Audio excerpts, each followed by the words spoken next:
Fala galera, me chamo Isaac. A gente vai dar início aqui ao trabalho da disciplina de Sistemas Distribuídos pela Universidade Federal de Alagoas. O tema que a gente escolheu foi Redes de Sensores Sem Fio, né? RSSF, tá? E para a gente introduzir aí o assunto, a gente começa a entender como que surgem os sensores sem fio, né? Quando a gente percebe o crescimento da necessidade humana de monitorar ações em determinadas situações e para conseguir encontrar soluções para problemas. Então, assim, a gente leva em consideração as limitações do sentido humano nesse cenário e que, por meio dessa necessidade, dessa tentativa de conhecer melhor os ambientes, foram criadas máquinas para auxiliar nessa tarefa. E essas máquinas, elas receberam o nome de sensores, né? Pois a função principal delas era monitorar uma determinada característica em um ambiente e reportar os dados adquiridos de forma que pudéssemos tomar alguma decisão no momento que fosse necessário. E aí começaram a surgir aplicações na área de segurança, agricultura, vários tipos de sensores em determinadas áreas para que começassem a fazer esse monitoramento. E com a evolução dos equipamentos ao longo dos anos, né, foram criados mais e mais sensores para adquirir informações pertinentes com relação ao que se queria monitorar no momento, né? De modo que foi se criando uma visão muito mais ampla das características das pessoas, dos ambientes, e tentando retratar ali as condições que eram apresentadas naquele local. Porém, existia uma situação que acabava impedindo, no momento, que fosse deixado mais em aberto a questão da utilização dos sensores. Era-se necessário utilizar sensores, mas seria muito mais interessante a utilização de sensores sem cabos, fazendo interligação entre eles, né? E foi aí que surgiu o que a gente chama de rede de sensores sem fio. Uma rede de sensores, como tem falando aí na definição, pode ser definida sob diferentes enfoques, né? Uma das definições que a gente encontra hoje na literatura é que é uma rede sem fio formada por um grande número de sensores pequenos e imóveis plantados na base para detectar e determinar alguma característica física do ambiente. E aqui abaixo a gente vê o exemplo do sensor, como ele funciona. Como que ele é apresentado, do tamanho, a gente vê que ele é tão pequeno que ele é do tamanho de uma moeda. Então, vê como que a tecnologia, após toda essa situação de usar um sensor que não precisasse de cabo, conseguiu gerar. Aqui, a gente tem um exemplo de uma rede de vários sensores, onde eles não necessitam de comunicação de fios, mas eles fazem a comunicação realmente como já foi aí projetado, de acordo com a necessidade, que é uma comunicação por sinal. Então a gente entende que a informação que é contida nos sensores é agregada numa base central de dados, né?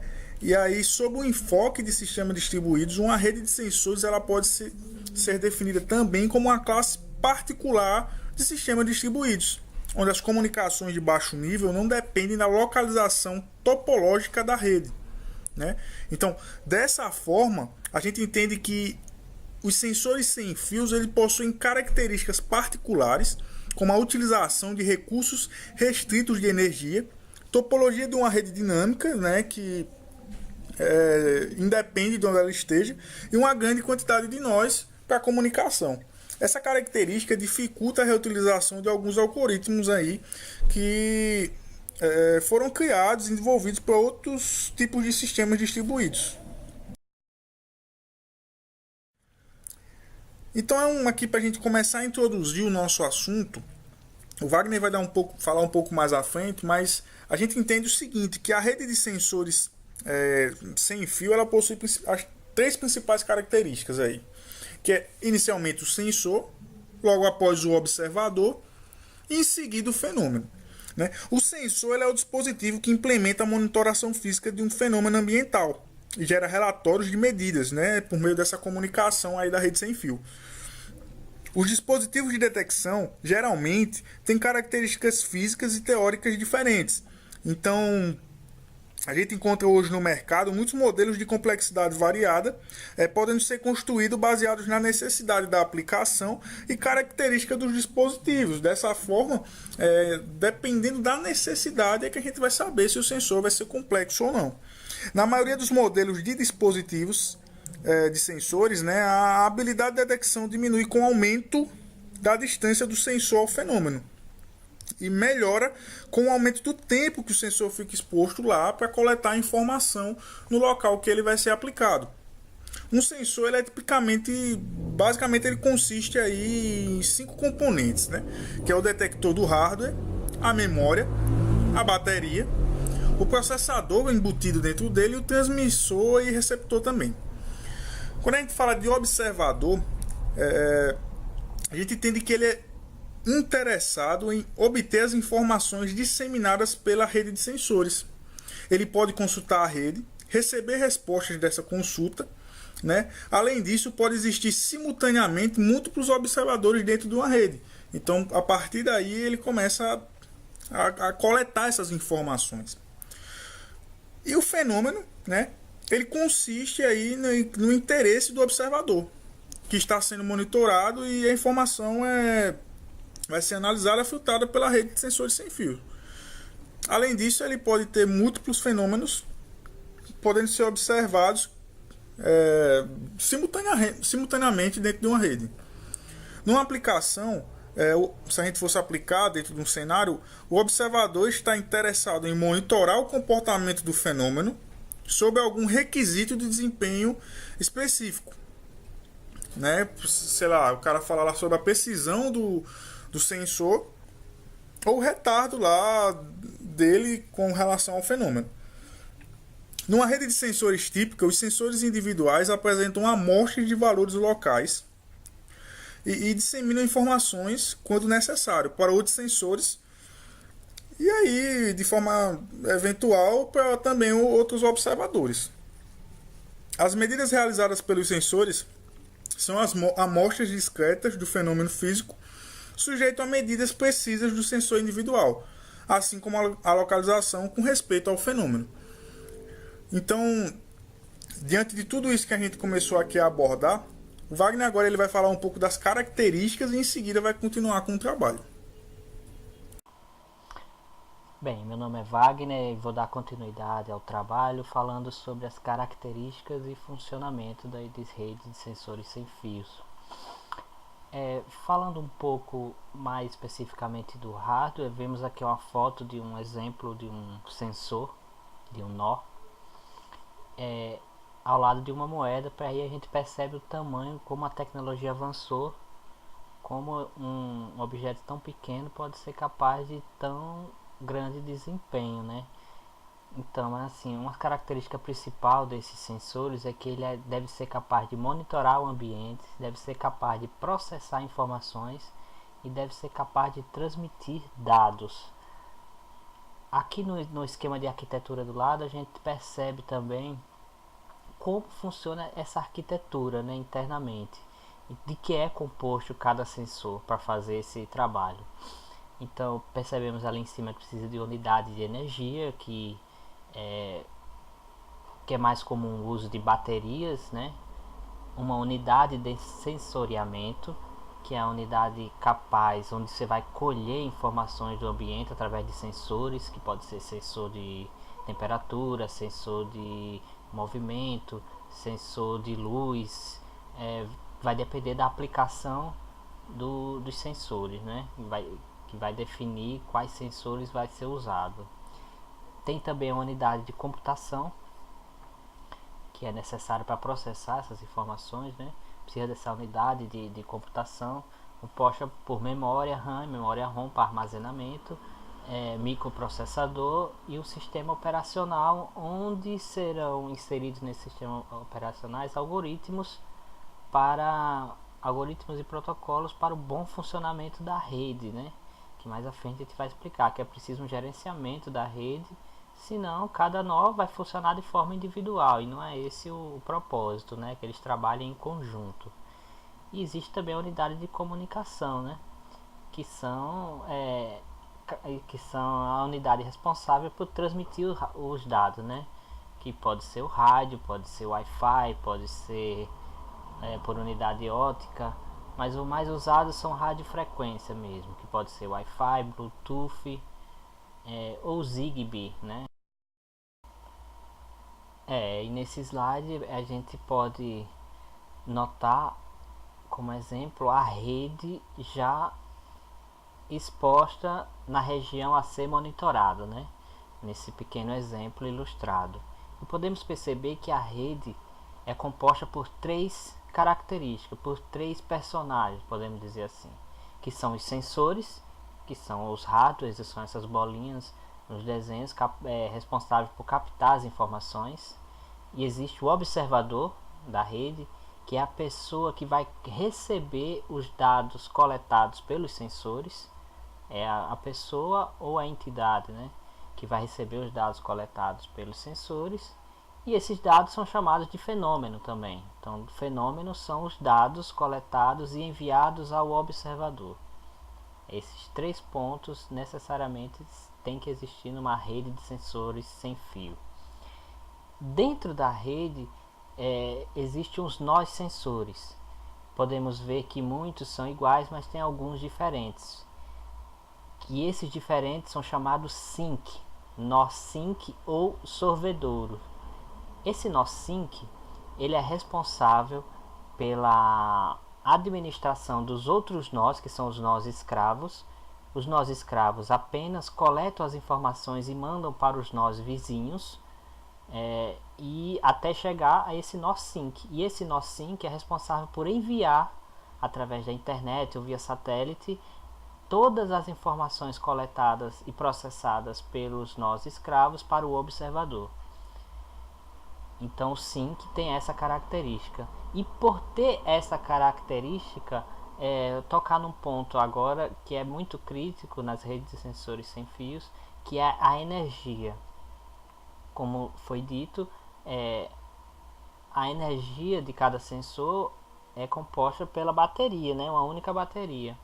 Então esse nó SYNC, ele merece uma arquitetura diferente do nó escravo, porque ele vai demandar mais energia e mais processamento. Ele tem que ser um nó mais bem preparado, mais bem construído do que o nó escravo, para ter essa capacidade de enviar e processar. Ele vai ter que ter essa característica a mais do que os outros. Então, logicamente, ele vai ter que ter uma arquitetura de energia melhor do que os outros, né? Outro ponto que é importantíssimo na rede de sensores sem fios são os planos de gerenciamento, né? E o que são eles? São planos que permitem que os sensores trabalhem realmente como uma rede. Sem eles, haveria simplesmente um conjunto de sensores trabalhando individualmente. Então, esse plano de gerenciamento é como se fosse a organização para tudo funcionar em rede. E o primeiro plano que a gente pode ressaltar é o plano de gerenciamento de energia. Ele é responsável pelo controle do uso da energia de cada sensor. E como eu já disse, a energia é um dos fatores assim primordiais em uma rede de sensores, né? Por isso, esse plano foi definido.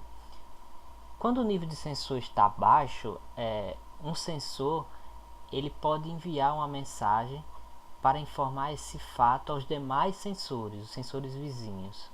Algum outro sensor, então, poderia utilizá-lo para encaminhar informações ao nó SYNC. Dessa forma, ao receber a mensagem, os demais sensores irão buscar um caminho alternativo até o nó SYNC, sem passar por aquele sensor que está com pouca energia.